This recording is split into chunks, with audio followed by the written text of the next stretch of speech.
Chemical Reactions Unit, Lesson 1.5, Investigating Atoms and Properties. Activity 3, Discussing Annotations.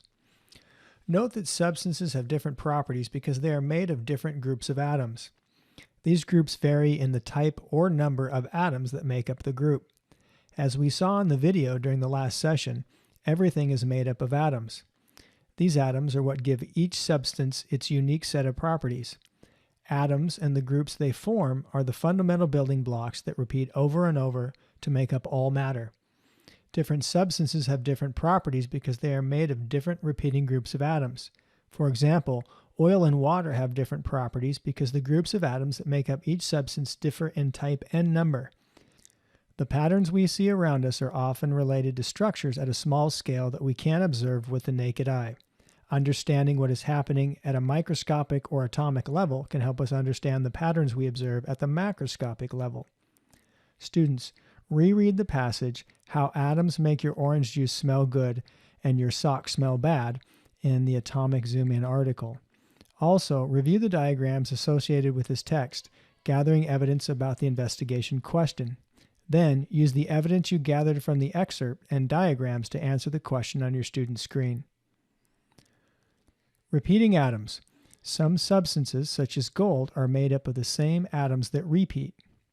Repeating groups of atoms. Some substances, such as table salt and water, are made of groups of atoms that repeat. Molecules.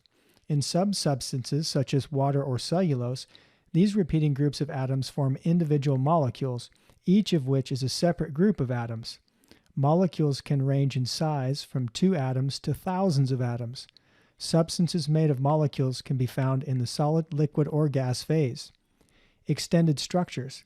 In some substances, when they're in the solid phase, many atoms or repeating groups of atoms connect to form extended structures. These structures can also be called crystals. Gold and table salts are examples.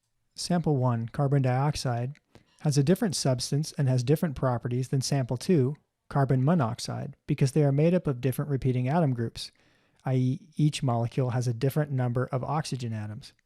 Sample 2, carbon monoxide, is the same substance and has the same properties as sample 3, carbon monoxide, because, in both models, it is the same group of atoms that repeats.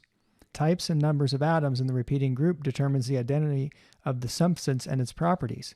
However, the number of repeating groups determines only the amount of the substance in a given sample. End of activity.